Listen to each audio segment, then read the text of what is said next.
আবারও ভারতীয় ভিসা সমাচার। এই একটা কথা বারবার বলতে চাচ্ছি না, কিন্তু তারপরেও আমাদের ফিরে আসতে হচ্ছে এই ভারতীয় ভিসা নিয়ে কথা বলার জন্য। এই আবারও বাংলাদেশি বাঙ্গুদের ভারতীয় ভিসা নিয়ে কি বলেছে আপনাদের একটু শোনাই, একটু শোনেন আর কি। প্রিয় দর্শক, আমার কথা শোনা যাচ্ছে কিনা আপনারা জানাবেন, যারা দেখছেন এবং দেখবেন তারা আমাকে জানাবেন যে আমার কথা শোনা যাচ্ছে কিনা। আবারও ভারতীয় ভিসা সমাচার। কি ভিসা? ভারতীয় ভিসা। সারা জীবন এরা বললো দিল্লি না ঢাকা, দিল্লি না ঢাকা। এখন তারা বললো দিল্লি না ঢাকা। এই যে মিছিল করলো এত দিল্লি না ঢাকা, দিল্লি না ঢাকা, এখন তারা সরাসরি চলে গেছে সেই দিল্লির ভিসা নেওয়ার জন্য। সুপ্রিয় দর্শক, আমার কথা শোনা যাচ্ছে কিনা আপনারা ইয়েস বা নো কমেন্ট করে জানাবেন please. Thank you very much. একজন লিখেছেন এমডি শামীম কি মুস, Shamim ji, thank you very much. যেটা বলতেছিলাম, আমাদের একটা গল্প শোনাই। আমাদের এলাকায় ফতোয়া দিত যারা যে 40 খাওয়া যাবে না। 40 খাওয়া বোঝেন তো, ওই যে মৃত্যুর পরে যে 40 করে, এই 40 খাওয়ালে হারাম, এর চেয়ে বড় শিরক কবিরা গুনাহ আর নাই। অনেক মৌলবীরা বলতো, মৌলবীদের আত্মীয় স্বজন বলতো, আমরা শুনতাম। আমাদের জামালপুর সরিষাবাড়িতে, জামালপুর এবং সরিষাবাড়িতে দেখবেন মিল্লি বা মেন্দা নামে একটা খাবার আছে, যা লোকাল যারা তাদের কাছে খুবই প্রিয় খাবার। এটা আপনারা কেউ খেতে পারবেন কিনা জানি না। সে হলো চাউলের গুঁড়া দিয়ে, চাউলের পাউডার করে সে তার সাথে মাংস দিয়ে তৈরি করা হয়। অনেকটা ঢাকাতে যারা হালিম খান সেই রকম, কিন্তু আমরা যারা জামালপুর থাকি, সরিষাবাড়িতে থাকি, মেলান্দ থাকি, দেওয়ানগঞ্জ থাকি, ইসলামপুর থাকি বা নন্দেরনন্দ থাকি, জামালপুর জেলা এটা খুব প্রিয় খাবারের টেস্ট আলাদা। মানে সারা পৃথিবীতে কিন্তু ওই যে শুনছেন না যে মানুষ মনের দুঃখেও বিয়ার খায়, মনের সুখেও বিয়ার খায়। তো আমরা জামালপুরে মানুষ মনের দুঃখ হইলেও, বিয়ার সাথে হইলেও মেন্দা খাই, মিল্লি খাই। মা বাবা মারা গেলেও, আত্মীয় স্বজন মারা গেলেও ওই মেন্দাই খাই, মানে ওই যে যেটা বললাম। তো এটা খাওয়া তো হারাম।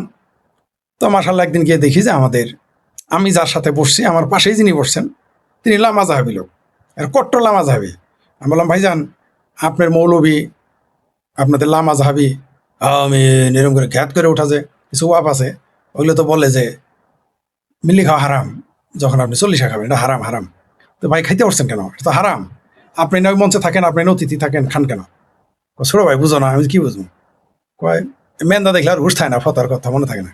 তখন আমি পোস্ট দিয়েছিলাম আমার ফেসবুকে যে ফাত্রা মৌলবীদের ফতোয়ার চাইতে সরিষাবাড়ির মেন্দা ভাত শক্তিশালী। আবার বলি, ফাত্রা লামা জাহাবি মৌলবীদের ফতোয়ার চাইতে আমাদের সরিষাবাড়ির জামালপুরের মেন্দা ভাত, মিল্লি ভাত অনেক শক্তিশালী। তেমনি এই যে আমার ভাবির পোলারা যে ঢাকা না দিল্লি, ঢাকা না দিল্লি স্লোগান দিল, চিৎকার করলো, চেঁচামেচি করলো, আমতারেক কত চিৎকার চেঁচামেচি করলো, রাশেদ কত চিকরা চিকরি করলো, বিভিন্নরা কত চিকরা চিকরি করলো, জামাত শিবির বিএনপি কত চিকরা চিকরি করলো, দিল্লি না ঢাকা, দিল্লি না ঢাকা। চামড়া নাই পীরেরা, চামড়া আলা পীরেরা কত চিল্লাচিল্লি করলো, দিল্লি না ঢাকা। আমেরিকা থেকে এক উবার চালক চিকরা চিকরি করলো, দিল্লি না ঢাকা। ফ্রান্স থেকে এক বাটপার চিল্লাচিল্লি করলো, ল্যাংটা সুলেমান, দিল্লি না ঢাকা। তো এখন দেখি সব ফাঁকা। আবার দেখি মৌলবীরা ফতোয়া দেয়, আবার দেখি টাকলা ভুয়া, তারপরে বালিশটার আর এক কি অরিজিনাল কেস কি বান্দির পোলা, অরিজিনাল কামের বেটির পোলা, শাহরিয়ার জামাতের ব্যারিস্টার, ভুয়া ব্যারিস্টার শাহরিয়ার, এরাও দেখি সারাদিন ভিসার বিরুদ্ধে বলে। তো তুমি যাও না কেন? তুমি গিয়ে ভারতীয় ভিসা সেন্টারের সামনে গিয়ে এগুলো বলো, দেখি তোমাদের কথা কেউ শুনে কিনা। এখন যায় না কেন ভারতীয় ভিসা সেন্টারের সামনে? দিল্লি না ঢাকা, দিল্লি না ঢাকা। বলতেছে যাগর ইমান কম, তারাই ভারতের ভিসার জন্য যায়। তার দরকার মইরা যাবে, তা ভারতের ভিসার দরকার নেওয়ার বলে ভারতে জানে তার জন্য কি মারা গেছে? তো তাই তো যাও গিয়ে ওদের ঠেকাও যাতে তারা ভিসা না নেয়। আবার এক নয়া পাটপার আসছে, পুলিশ নাকি সেনাবাহিনী ছিল, জুলাই সন্ত্রাসের সময় তাকে আমরা দেখেছি অস্ত্র নিয়ে ঘুরতে। তার বয়ান আপনাদের শোনাই, সে কি বলেছে শুনেন একটু।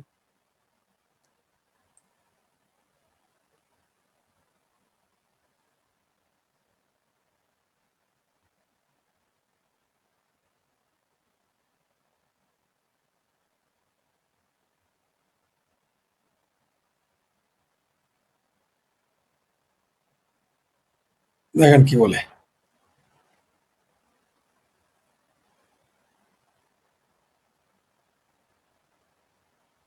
বাংলাদেশে যারা উগ্র হিন্দুত্ববাদী যারা আছে তাদের প্রশিক্ষণ আসলে এতদিন অনলাইনেই হচ্ছিল, তাদেরকে হয়তো আবার ভারতে ডেকে নিয়ে তাদেরকে একদম ফিজিক্যালি প্রশিক্ষণ দেওয়া হতে পারে বাংলাদেশের অভ্যন্তরে। ভাগোয়া লাভ ট্র্যাপ কিভাবে করতে হবে, বাংলাদেশের জন্য হার্মফুল হতে পারে, এটা বড় মাপের থ্রেট হতে পারে। আমি এই বিষয়টা আগেও আপনাকে বলেছি যে বিশেষ করে যারা 24 পরবর্তী সময়ে আওয়ামী লীগের যে চেলাপেলা গুলো ছিল ভারতে যাইতে পারে নাই, তাদেরকে হয়তো যাওয়ার আর একটা সুযোগ করে দেওয়া হতে পারে। দ্বিতীয় কারণ হতে পারে বাংলাদেশে যারা উগ্র হিন্দুত্ববাদী যারা আছে তাদের প্রশিক্ষণ আসলে এতদিন অনলাইনেই হচ্ছিল, তাদেরকে হয়তো আবার ভারতে ডেকে নিয়ে তাদেরকে একদম ফিজিক্যালি প্রশিক্ষণ দেওয়া হতে পারে বাংলাদেশের অভ্যন্তরে ভাগোয়া লাভ ট্র্যাপ কিভাবে করতে হবে, বাংলাদেশের অভ্যন্তরে কিভাবে আপনার বিশৃঙ্খলা তৈরি করতে হবে। তৃতীয় যে কারণটা হতে পারে সেটা হলো আমরা যাদেরকে ফাইন্ড আউট করতেছি, আপনার চৈতালি রায় সহ যারা এই যে আন্দোলন সংগ্রাম করতেছে বাংলাদেশের অখণ্ডতার বিরুদ্ধে গিয়ে, বাংলাদেশের সার্বভৌমত্বের বিরুদ্ধে গিয়ে, এদেরকে আসলে ভারতের নিরাপদে একটা আশ্রয় দিয়ে হতে পারে যে তাদের কাছে তো দুইটা পাসপোর্ট থাকবে, এটা শিওর। তারা ভারতের পাসপোর্টে বাংলাদেশ থেকে ভারতে গিয়ে নিরাপদ আশ্রয়ে থাকবে, আর তাদের পরিবার বাংলাদেশের আইন শৃঙ্খলা রক্ষাকারী বাহিনীকে চাপ প্রয়োগ করবে যে আমাদের এই লোককে খুঁজে পাওয়া যাচ্ছে না, এরা অপহৃত হয়েছে, এদের বিরুদ্ধে ব্যবস্থা নেন। বাংলাদেশ সরকারকে বিপদে ফেলানোর জন্য যথেষ্ট পথ খুলে দেওয়া হলো, যথেষ্ট কারণ তৈরি করা হলো এই ভারতের বর্ডারটা খুলে দিয়ে। আসলে তাদের সাথে আমাদের কোন রকম কোনো সম্পর্ক নেই। এবং যারা যাবে ভারতে, আসলে যে যাবে তাদের জন্য মোটামুটি এতটুকু সতর্ক করে দেবো, কি কাজে যাচ্ছেন সেটা আপনার ব্যাপার, তবে আপনাকে সতর্ক থাকতে হবে। পশ্চিমবঙ্গে কিন্তু বিজেপি সরকার গঠন করেছে, আর বিজেপি সরকার যখন গঠন করেছে কলকাতা কিন্তু আওয়ামী লীগের রাজধানী, কলকাতা কিন্তু এন্টি মুসলিমের রাজধানী। আপনি যাচ্ছেন যান, ভালো কথা, তবে আপনি ভালোভাবে ফিরে আসেন, আর আপনাদের দিকে আমাদের সর্বক্ষণিক নজর থাকবে। এই এটা কিন্তু জুলাই সন্ত্রাসী, এই জুলাই জঙ্গিরা চিনলেন আপনারা? এরা চিনেন? বন্দুক নিয়ে ঘুরতে আমরা দেখেছি, পুরো পেয়ারা পাকিস্তানি। কি বললো যে কলকাতা হলো আওয়ামী লীগের রাজধানী। কলকাতা যদি আওয়ামী লীগের রাজধানী হয় তাহলে পাকিস্তান এদের কি? পাকিস্তান তাদের দেশ। কলকাতা আওয়ামী লীগের রাজধানী, এটা পুরনো গল্প। কলকাতা আওয়ামী লীগের রাজধানী, মুক্তিযোদ্ধারা ভারতের দালাল, ভারতের এজেন্ট, রয়ের এজেন্ট, এগুলো পুরনো কথা ভাই। এগুলো বলে এই জামাতির এই পেয়ারা পাকিস্তানি ফাত্রারা এগুলো ঠিকই রাখতে পারবে না। আর আমাদের বলবে নাস্তিক, এগুলো বলে গালি দিবে, আর আওয়ামী লীগদের বলবে ভারতের দালাল। মানে যে যারা যে অজুহাতে ঠেকানো যায়, উদ্দেশ্য হলো এদের আব্বা পেয়ারা পাকিস্তানের সবকিছু সার্ভ করালো এদের কাজ। আমরা তো এদের চিনি, বাংলাদেশের জনগণ এদের চিনে গেছে। এখন দেখেন এদের মুরতে কিন্তু আর কুলাইতেছে না। আবার কি অভিযোগ করলো যে হিন্দুরা নাকি পালিয়ে যাবে, এদের পাসপোর্ট দুইটা থাকে। কত বড় কবে একটা মানুষের দুইটা পাসপোর্ট কিভাবে হবে? দুইটা পাসপোর্ট সে যাইতে পারবে? দুইটা পাসপোর্ট কিভাবে হবে? আপনার যদি বাংলাদেশে ভারতে দুইটা পাসপোর্ট থাকে আটকে যাবেন, বললেই হয়ে যায়। ওই যুগ এখন আছে, ওই যুগ এখন আছে। আপনার একটা টিকিট কেটে দেখেন না, দেখি রেলের টিকিট কেটে দেখেন। মানে যত রকম অজুহাত। তার মানে কি হিন্দুদেরকে বুঝাইলো যে এরা চলে যাবে, ট্রেনিং নেবে। হিন্দুরা হিন্দুরা যদি ট্রেনিং নিতে হবে না। হিন্দুরা যদি বিদ্রোহ করার মতো সাহস তাদের থাকতো তাহলে তাদেরকে বের করে দিতে পারতো। তারা তো এখনই বাংলাদেশ দখলে নিত। তাদের ট্রেনিং লাগবে? 1 কোটি মানুষ কি কম? আর ভারতের হিন্দুরা যদি সত্যি সত্যি আবার বলে, একজন আবার লিখেছে বাংলাদেশ ভারত যুদ্ধ লাগলে 90% হিন্দু ভারতের পক্ষে নেবে। আরে ভাই 100% হিন্দু ভারতের পক্ষে নেবে, তোমার সমস্যা কি? তুমি বাংলাদেশ থেকে ইরানের পক্ষে নিতে পারো, তুমি বাংলাদেশ থেকে পাকিস্তানের পক্ষে নিতে পারো, তুমি বাংলাদেশ থেকে এই দেশ ওই দেশের পক্ষ নিতে পারো। তো তারা নিলে সমস্যাটা কি? তোমাদের সমস্যা কি? তোমরা তুরস্কের পক্ষ নিতে পারো বাংলাদেশ থেকে, তারা ভারতের পক্ষ নিলে সমস্যাটা কোথায়? কি সমস্যা? আসলে হিন্দুর উপরে তাদের রাগ, এরা মুক্তিযুদ্ধের পক্ষে। এদের যতই কৃষ্ণ নন্দীকে নমিনেশন দেওয়া হোক, এরা এই সমস্ত বাটপাটটা ওদের ভোট দিবে না, এটা তারা জানে। এই যে নতুন নতুন গবেষক বেরোয়েছে যে এইখানে ভিসা দিচ্ছে হিন্দুদের নিয়ে যাওয়ার জন্য। হিন্দুদের নিতে ভারতের কি? ভারত যদি হিন্দুদের নিত তাহলে তো আগেই নিয়ে নিত। তার জন্য পশ্চিমবঙ্গের সরকার ক্ষমতা আসতে হবে। ত্রিপুরাতেও তো বিজেপি সরকার ছিল, তো ওখানে নিতে পারতো না? মানে ভৌগোলিক জ্ঞান আমাদের শিখাইতে আসছে। এরা জামাতিরা, পেয়ারা পাকিস্তানিরা মনের মাধ্যমে মিশিয়ে যা ইচ্ছা তাই বলে। ত্রিপুরা হয়তো সরকার বিপ্লব সরকার ক্ষমতা ছিল, তখন নিতে পারতো না। আর ভারত যখন এদের নিয়ে যাবে আপনি ঠেকাতে পারবেন? ভারত যেদিন হিন্দুদের নিয়ে যাবে ঠেকাবেন কিভাবে? বর্ডার খুলে দিতে আপনার আব্বারা বাধ্য করবে, জাতিসংঘ আপনাকে বর্ডার খুলে দিতে বাধ্য করবে। তারা হিন্দুরা তো যাবে, হিন্দুরা কেন থাকবে এই দেশে? আপনারা রাখতে চান না? হিন্দুরা কোন দুঃখে থাকবে? তৃতীয় শ্রেণীর নাগরিক হয়ে থাকবে আপনার কাছে সারাদিন মালানো বাচ্চা গালি শুনবে? হিন্দুরা কোন দুঃখে থাকবে? গালিও দিবেন আবার বলবেন থাকো, ঠিক আছে? জামাইরে দাওয়াতও দিবেন আবার বলবেন যে জামাইয়ের জন্য ভাত পারবেন না দুপুরের, সে তো তখন হোটেলে গিয়ে খাবে। এটা স্বাভাবিক। এই ধরনের ফাতরা এবার দেখি এরকম ফাতরামি করবেই। কয়দিন আগে কি বললো, ভারত ব্যবসা ছাড়া চলতে পারবো না তাই ভিসা দেয়, ভারত নাহলে টিকতে পারবে না তাই ভিসা দেয়। তো তোমরা যাও না, এরা ঠেকাও। তোমরা ভারতীয় ভিসা সেন্টারে গিয়ে ঠেকাও, দেখি কত মুরত। এবার আপনাদের দেখায় ভিসা সেন্টারে ভিড় কেমন। এই কয়েকদিন কিরকম ভিড় জানেন? রেকর্ড সংখ্যক ভিড়। মানে যা এ পর্যন্ত যত এমন যারা দাঁড়িয়েছে তারা কিন্তু অর্ধেক আবার ওই ইন্ডিয়া বয়কট স্লোগান দিত নিজেরাও, তারা নিজেরাও।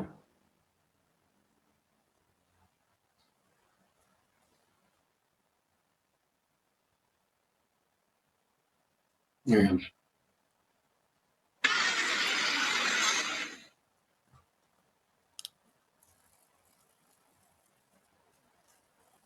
এই যে দেখেন ভারতীয় ভিসা সেন্টার, এটা হলো ভিতরের সিন। দেখেন তো এরা কি সব হিন্দু? হিন্দুদের বলতে দেখেন তো চেহারা থেকে হিন্দু মনে হয়? দেখেন তোরা কারা হিন্দু মনে হয়? এগুলি কি চেহারাতে হিন্দু মনে হয়?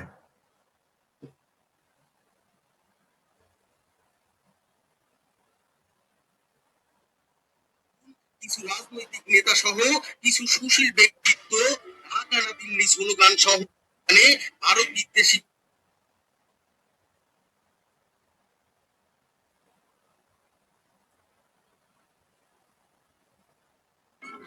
Indian visa application centre Dhaka Jamuna future পার্কে দেখেন লাইন এলো যমুনা ফিচার পার্কের লাইন।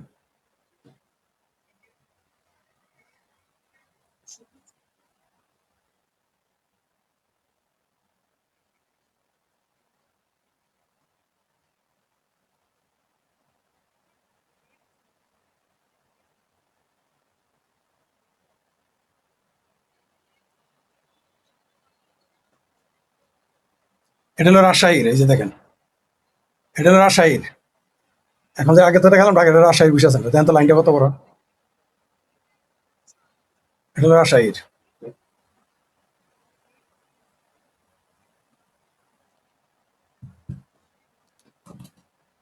তো আবারও ভারতীয় ভিসা নিয়ে মুখ খুললেন শেখ ফরিদ, গুরুত্বপূর্ণ বিশ্লেষণ। বলুক তোমরা ভিসা নিও না। আর এই জঙ্গিটা, এই যে জঙ্গিটাকে দেখালাম, আপনারা চিনে রাখেন রে, এই জঙ্গি দেখেন।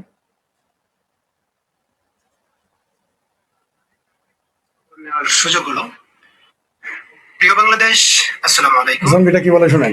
গতকালকে থেকে যমুনা ফিউচার পার্কের সামনে ভারতীয় টুরিস্ট ভিসা ওপেন করার ব্যাপারটা নিয়ে যারা উচ্ছ্বাস প্রকাশ করতেছিলেন তাদের ব্যাপারে একটু খোঁজ খবর নেওয়ার সুযোগ হলো। আলাপ শুনে, এর আলাপটা শুনে। পশ্চিমবঙ্গের নদিয়া ডাক্তার জেলার আলাপ অনেকের শুনে। সাথে কথা বলেছি, কলকাতার অনেকের সাথে কথা বলেছি। এই জঙ্গির সাথে, কথাটা শুনে এই জঙ্গির সাথে কলকাতার কারা কথা বলে? তারা কারা? এ তো জঙ্গি। এই জঙ্গির সাথে ভারতের কারা কারা কথা বলে দেখেন তো। প্রচন্ড রকম অবাক হয়েছি। আমরা যতটুকু ধারণা করতেছিলাম যে আসলে ষড়যন্ত্রটা কোথায়, আপনারা জানলে অবাক হবেন যে আমরা যতটুকু ভাবতেছি তার থেকে ষড়যন্ত্রটা অনেক গভীরে। গত 2 বছর ধরে যখন চিকিৎসা সেবা বন্ধ ছিল, কেউ কিন্তু বাংলাদেশে ভারতে চিকিৎসা করতে পারে নাই বলে মারা যায় নাই। এখন যারা এই উচ্ছ্বাস প্রকাশ করতেছে এবং যুক্তি শুনছেন তো, যেহেতু চিকিৎসার ব্যাপারে মারা যায় নাই, না করে তো মারা যায় নাই, যুক্তি শুনছেন, তাহলে চাকরি বাকরি নাই সেজন্য তো কেউ না খায় মারা যায় নাই। কালকে যদি করোনার কালীন তো কেউ চাকরি বাকরি করে না খায় মারা গেছে, তাহলে এখন সবকিছু বন্ধ করে দেওয়া উচিত, তাই না? এই জঙ্গির যুক্তি শুনেন। বিষয়ে যেতে চাচ্ছে, তাদের ব্যাপারে খোঁজ খবর নিয়ে যেটা জানতে পারলাম, এনাদের অনেকের পরিবার 71 পর থেকেই কলকাতায় এবং ভারতে বসবাস করতেছেন।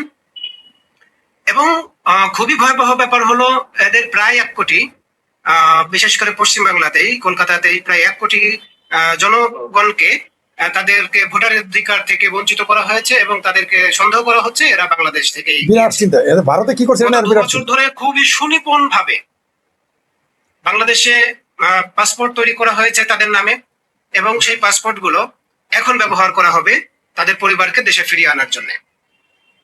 যেহেতু পুশিনের ব্যাপারে বিজিবি এবং সাধারণ মানুষ যারা সীমান্তে ছিল তারা খুবই স্ট্রং ভাবে প্রতিহত করেছে, প্রতিরোধ গড়ে তুলেছে। সেখানে যেহেতু সম্ভব হয় নাই, এখন যেটা করবে সেটা হলো একদম বৈধভাবে তাদেরকে বাংলাদেশে প্রবেশ করানোর জন্য চেষ্টা করবে এবং তাদের কাছে পাসপোর্ট থাকবে। এখানে সবথেকে ঝুঁকির ব্যাপার হলো যে যারা বাংলাদেশে আসবে তারা অনেকেই ওখান থেকে প্রশিক্ষিত হয়ে ফিরবে এবং সেটার পরিমাণ কিন্তু একেবারে কম না। এখন আমাদের আসলে যে বিষয়ে করণীয়, আমরা তো আসলে শুধু পুলিশকে অথবা বিজিবিকে দায়িত্ব দিয়ে আসলে আমরা পারবো না। এটা অনেক বড় একটা জনবল, অনেক বড় একটা পুশিন। তো আমাদেরকে যেটা করতে হবে সেটা হলো আপনারা এখন থেকে খেয়াল রাখবেন আপনার পাশের বাড়িতে আত্মীয় স্বজনের নাম করে কে কতদিন এসে থাকতেছে, এবং যদি সন্দেহজনক গতিবিধি আপনারা দেখতে পারেন সাথে সাথে সেটা পুলিশকে জানাবেন। আর আরেকটা ব্যাপার হলো রাষ্ট্রকে এই ব্যাপারে অবশ্যই অবশ্যই সতর্কতামূলক অবস্থান নিতে হবে, যেন কোনোভাবেই একটা নির্দিষ্ট পরিমাণের বাইরে কেউ ভারত ভ্রমণ করতে না পারে, তাদের সাথে ব্যবসায়িক লেনদেন করতে না পারে, এবং তাদের সাথে যেন খুব বেশি স্ট্রংলি যোগাযোগ রক্ষা করতে না পারে। দেশের জন্য, দেশের সার্বভৌমত্বের জন্য এখানে সরকারকে বড় একটা ভূমিকা রাখতে হবে। আরো অনেক কিছু বলার ছিল যেগুলো আসলে সোশ্যাল মিডিয়াতে বলা কোনোভাবেই সম্ভব না। তবে যারা ইনবক্সে জানতে চান কে কোন জেলা থেকে আছেন আমাকে জানান, আমি মানে আপনাদেরকে ইনবক্সে বুদ্ধি দিব যে সংখ্যালঘুদের সাথে কি কি আচরণ করতে হবে, এগুলো জামাতেরা বুদ্ধি দিবে। মানে যুক্তি বুদ্ধিগুলো শুনলেন তো, তার আগের ভিডিও শুনলাম, এটাও শুনলেন, দেখলেন তো, সব বিরোধী কিন্তু সব ট্রেনিং নিতে যাইতেছে। এই দাঁড়িয়ালা জুব্বালা, তারপরে যদি জামাতের বউ আর জামাতের জামাই ভিসা চাইলে আরো বোধহয় ট্রেনিং নিতে যাইতেছে ভারতের হয়ে বাংলাদেশ যুদ্ধ করবে। একজন লিখেছেন দিল্লি না ঢাকা। একজন লিখেছেন স্যার आप भारत का एम्बेसडर दीपक बोहरा बोरा उनको आप जानते? जी जी जी जानता हूँ उसको मैं जानता हूँ।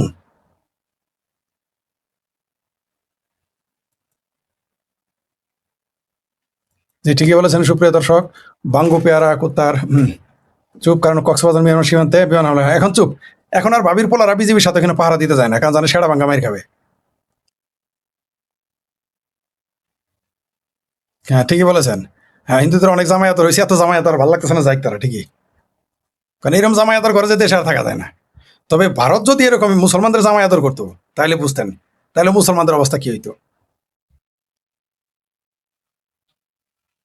একজন লিখেছেন আমরা যারা 50% স্বাধীনতার পক্ষে আছি তাদের দেশটা ভাগ করে দিন, জঙ্গিদের নিয়ে একসাথে।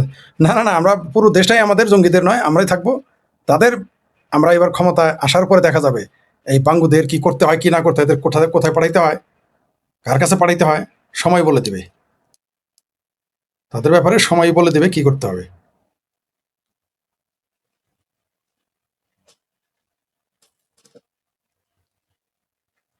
দুঃখিত আমি, তাদের ব্যাপারে সময় বলে দেবে কি করতে হবে, সময় বলে দেবে। বাঙ্গুদের আমরা, আমার দেশ আমাদের, বাঙ্গুদেরও না জঙ্গিদেরও না, এই দেশ আমরা মুক্তিযুদ্ধের পক্ষের, ওরা পাকিস্তান, ওদেরকে পাকিস্তান পাঠাবো, ওরা পাকিস্তান চলে যাবে।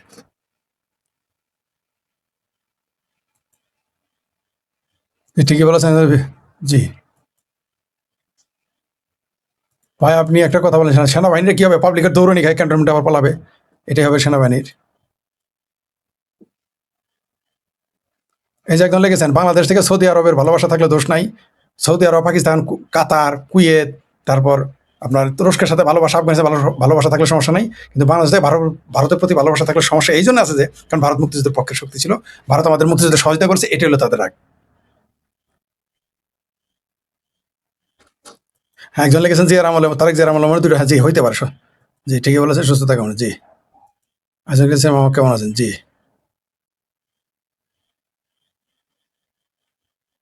এই যে একজন লিখেছেন এই হচ্ছে বাঙ্গু।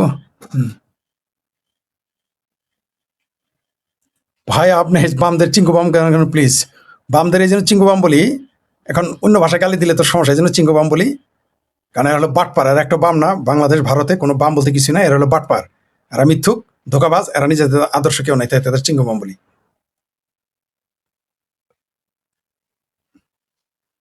হ্যাঁ ঠিকই বলছেন ফরিদ ভাই। হ্যাঁ যার যে ভিডিও দেখালাম ওই চালাইলো হাসানাদের পাড়া চাটা কুত্তা জুলাই জঙ্গি, ঠিকই বলেছেন। একজন ঠিকই বলেছেন যে এই একে বাঁচিয়ে আল্লাহ বাঁচায় রাখুক, জি, যাতে জনগণ ঠিক মতো পেদানি দিতে পারে।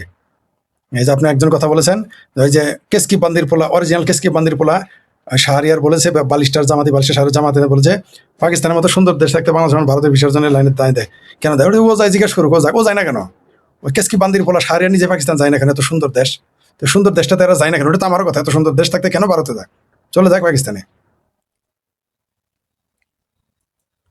দিল্লি না ঢাকা, হাদিতে ভিসা ঢুকা, বাহ স্লোগান বানাইছে। একজন লিখেছেন ফরিদ ভাই বাংলাদেশে মূর্খ মোল্লারা মানুষ কবে হবে, এই কথাটা করে বলিও, ধন্যবাদ। এরা মানুষ হবে না, মোল্লা কোনোদিন মানুষ হয় না। একজন লিখেছেন দিল্লি না ঢাকা সব ফাঁকা ফাঁকা। ফরিদ ভাই কেমন আছেন, বাংলাদেশে এত বলৎকার হচ্ছে, এনে বাঙালিরা চুপ কেন, বলৎকার শুনতে, জি এটা চুপ আছে এই জন্য মাদ্রাসা মৌলবীদের বলৎকারের কথাগুলো যদি যদি তাদের ব্যবসা, যদি তাদের জান্নাতে চলে যায়, জান্নাতের টিকিট মিস হয়ে যায়, ওই জন্য এটা বলে না, ওই জন্য এটা নিয়ে বিরোধিতা করে না, ভয় পায় যে পাই চান্স মৌলবীদের সমালোচনা করলে, মোল্লাদের সমালোচনা করে যদি বেশ নাম কাটে দেয়, এই জন্য ভয় পায়। উত্তরপ্রদেশের মুখ্যমন্ত্রী আমার কোনো মতামত নাই, জনগণ তাকে চেয়েছে, তিনি নির্বাচিত হয়েছেন, আমার ব্যক্তিগত কোনো মত নাই।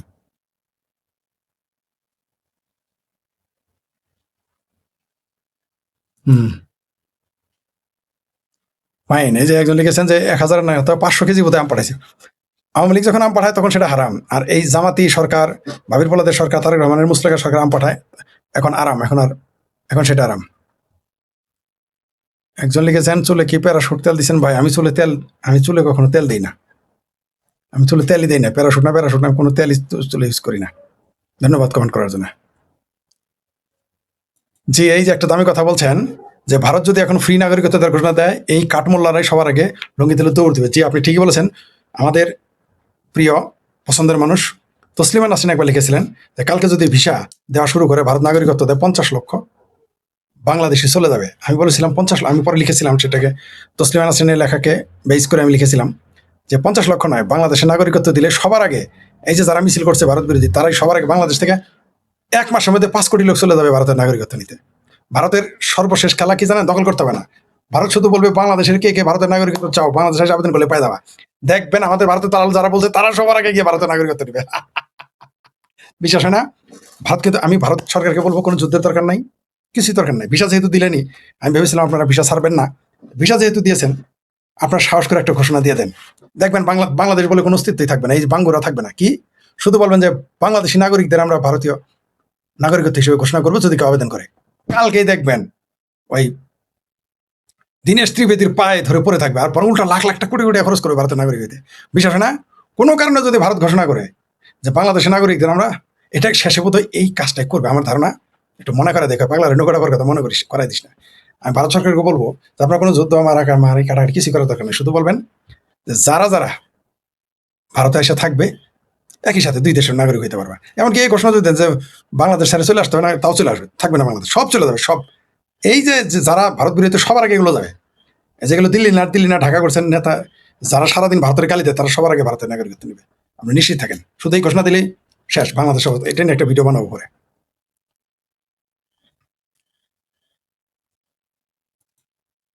জি, ধন্যবাদ। সব এখন দিল্লি।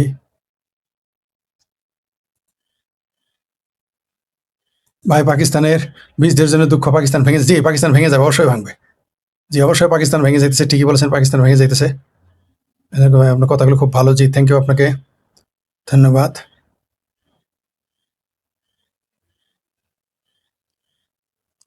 জি ঠিকই বলেছেন ভাইয়া, যাদের পাকিস্তান ভেঙে বাংলাদেশের মন কাতে তাদেরকে বলেন প্যারা পাকিস্তান আবার ভাঙতে। জি এটা বলেছি। জি